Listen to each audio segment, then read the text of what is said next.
Students, this video about biological classification, which is very important chapter. From this chapter, 5 to 6 questions you will get in coming NEET exam.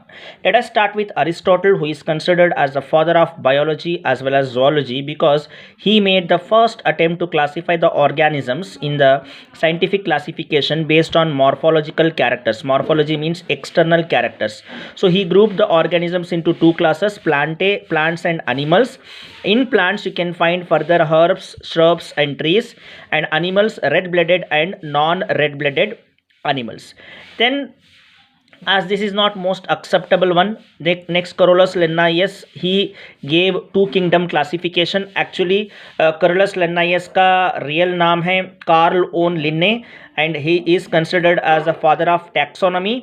He grouped the organisms into two kingdoms. One is Plantae, another one is Animalia. This is also disproved because he did not distinguish between prokaryotic and eukaryotic organisms, unicellular and multicellular organisms, photosynthetic and non-photosynthetic organism. That's why this is also disproved. Later on, the most acceptable one came from R.H. Whitaker. He gave 5 kingdom classification, and the main criteria to classify is cell structure, thallus organization, mode of nutrition, and phylogenetic relationship, means evolutionary relationship.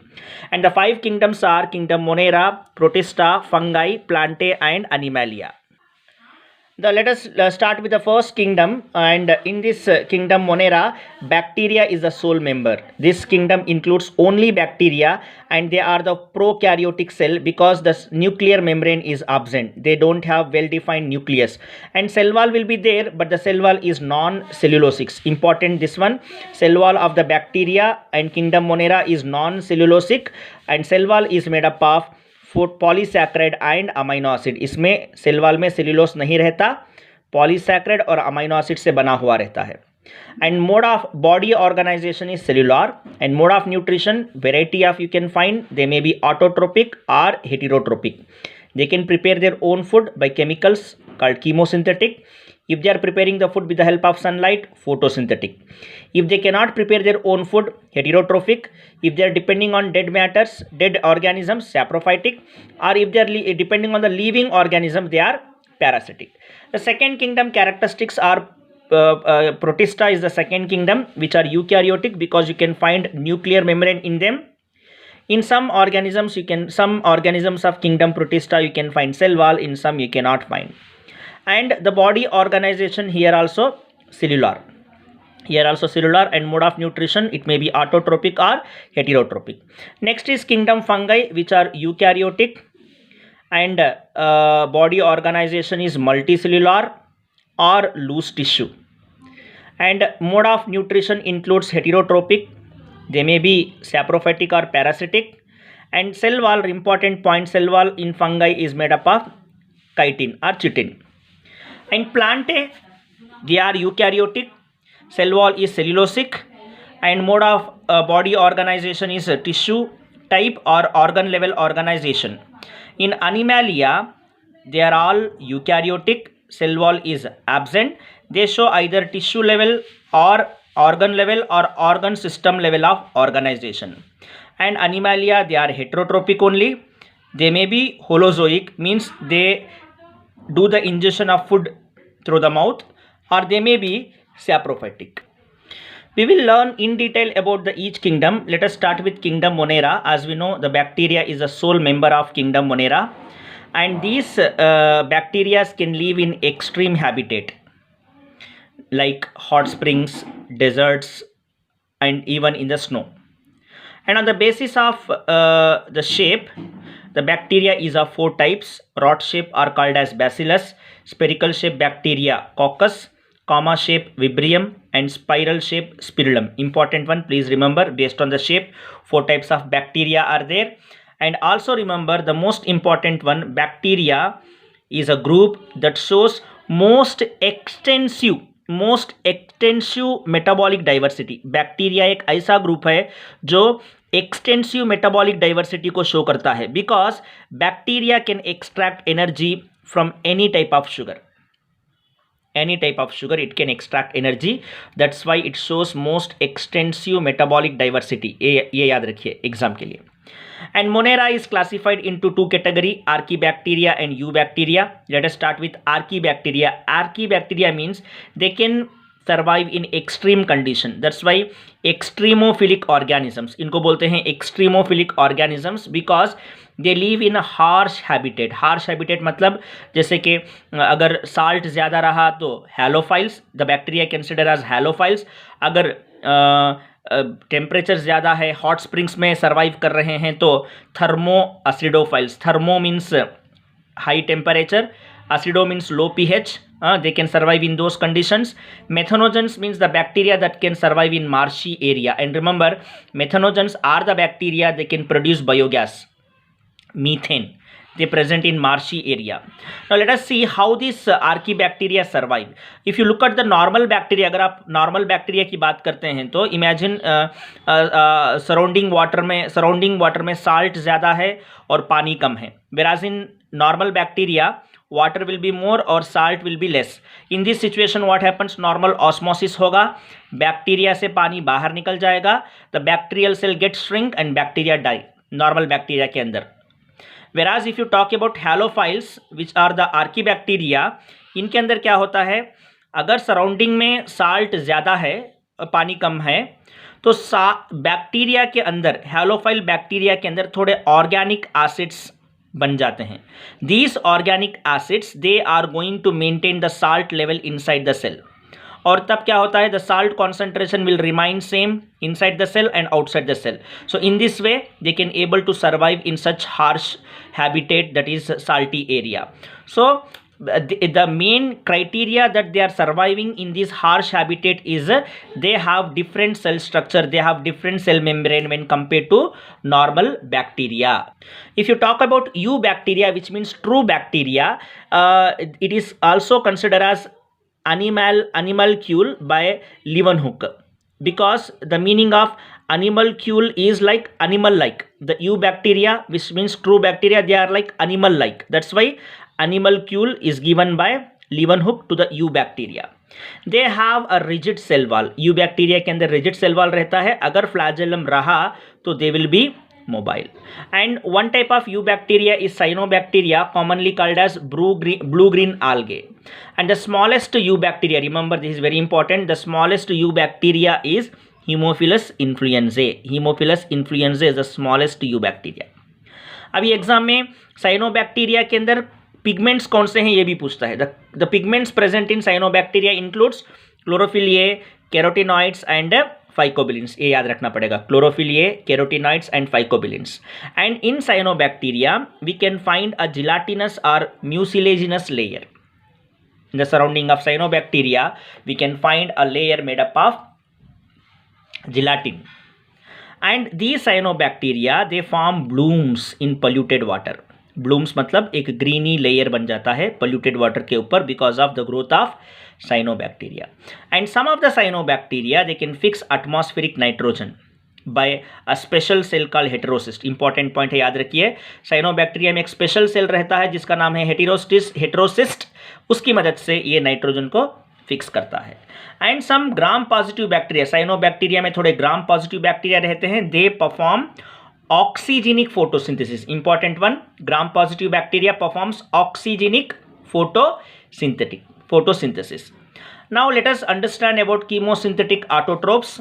Chemosynthetic autotrophs ऐसे bacteria हैं जो कि oxidise करते हैं inorganic substances को. It may be nitrate, nitrites and ammonia, and these inorganic substance are converts into ATP, energy. And most important work of chemosynthetic autotrope is they recycle nutrients like nitrogen, sulfur, iron and phosphorus. Now heterotropic bacteria means they are the most abundant bacteria in the nature. They depends on others to get the food, and they are the most important decomposers. These heterotrophic bacteria has lots of advantages to the human beings. They can be used to produce curd, for example lactobacillus. There are many heterotrophic bacteria to produce antibiotics.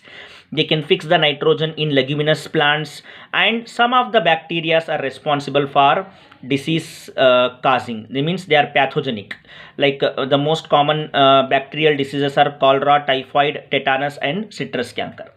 If you talk about the reproduction in bacteria, they can reproduce by fission, by symmetrical breakdown of their body or their cell. They can produce spore during unfavorable condition, and they can even produce sexually by transferring its genetic material from one bacteria to another bacteria. And let us talk about mycoplasma. ये याद रखिए कि mycoplasma is considered as joker of plant kingdom. Joker of plant kingdom, many reasons are there. We will discuss about that. And remember, very very important, mycoplasma, they lack cell wall and they are the smallest living cell which can survive without oxygen. Important point, without oxygen. And most of the mycoplasmas are pathogenic to plants and animals. So mycoplasma, joker of plant kingdom, they completely lack cell wall. They are the smallest living cell and they can survive without oxygen. चलिए अब बात करते हैं kingdom protista के बारे में, second kingdom, जिसमें हम सिर्फ यूकैरियोटिक सेल्स देखेंगे. और इन kingdom protista all the cells are all organisms are single celled and all those cells are eukaryotic, means they have well defined nucleus. And some scientists they find link with plants, and some scientists link the kingdom protista with animals because they are autotrophic also and photosynthetic. They are autotrophic, and as they can synthesize their own food like plants, they can, some scientists link them with plants. That's why kingdom protista are considered as the boundaries are not well defined. इसके boundaries well defined नहीं हैं because they are linking with other kingdoms also. Or you can say misfit. This kingdom is like a misfit. Anyhow, it has 5 classes: chrysophytes, dinoflagellates, euglenoids, slime molds and protozoans. So इसको याद रखने के लिए एक trick याद कर लीजिए. CD से यूं स्लिप हुआ, CD से यूं स्लिप हुआ, chrysophyte, dinoflagellates, euglenoids, slime moulds and protozoa. चलिए अब बात करते हैं क्राइसोफाइट्स के बारे में. क्राइसोफाइट्स में ये 2 पॉइंट्स याद रखिए, that is diatoms and golden algae. Golden algae के लिए एग्जांपल डेस्मिट्स याद रखिए, and diatoms means two shells. These two words are very important here. Now if you talk about diatoms, in diatoms which are the type of chrysophytes, इनका जो cell wall है silica से बना हुआ रहता है. That's why as the cell wall is made up of silica, diatoms are indestructible. Cell wall is indestructible. So that's why even of their death also at the bottom of the water body they form diatomaceous earth. ये diatomaceous earth को form करते हैं. Very important point है, जो कि ग्रिटीन nature होता है. तो ग्रिटीन नेचर होने की वजह से diatomaceous earth can be used for polishing, filtration of oils and syrups. And another most important point, remember, diatoms are the chief producers of the ocean. ये oceans के chief producers कहलाते हैं. Now the second type of second class of kingdom protista is dinoflagellates, which mostly marine. They are mostly marine and they appear yellow, green, brown, blue or red in color because of the presence of different pigments. And dinoflagellates have a cell wall which is very rigid, very strong because of the presence of stiff cellulose plate. The cell wall of dinoflagellates have stiff cellulose plate. Dinoflagellate, di words comes because it has two flagella. One is longitudinal, another one is transfer. Important one. And most important point is about red dinoflagellates. Example, goniolochs. And this goniolochs is a red dinoflagellates that multiply rapidly. Because of the rapid multiplication, the sea appears red. It is considered as red tides. And red tides release so many toxins that is responsible for the killing of marine organisms. The third class is euglenoids. And they are freshwater, mainly present in stagnant water. And they don't have cell wall. Instead of that, they have one protein layer called pellicle. Pellicle. Euglenoids don't have cell wall. They have a protein layer called pellicle.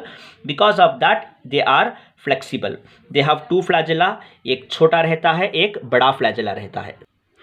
The fourth class of kingdom protista is slime molds. They are saprophytic. As I said, they depends on dead and decaying matter. And under suitable condition, these slime molds are going to aggregate to form plasmodium. Usually slime molds unicellular रहते हैं, but during favorable condition, they aggregate, they join together to form a group called plasmodium.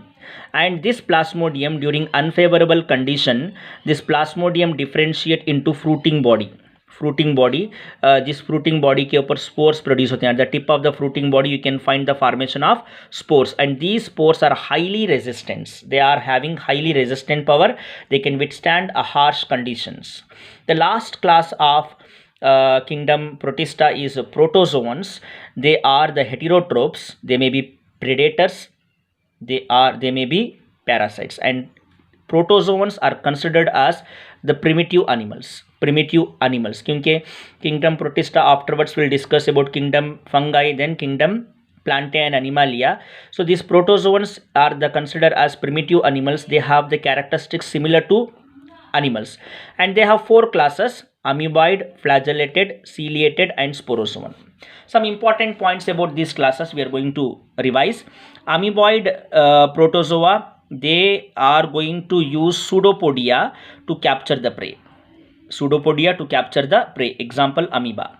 There is one more marine amoeboid will be there, amoeboid protozoa called entamoeba. It is going to cause entamoeba histolytica.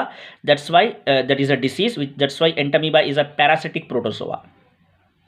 And flagellated protozoa means they having flagella for the motility, for locomotion. And one of the major disease by this protozoa is sleeping sickness, which is going to caused by a flagellated protozoa called trypanosoma. And ciliated protozoa means, for example, paramecium. You can find so many cilia on the body that helps in locomotion.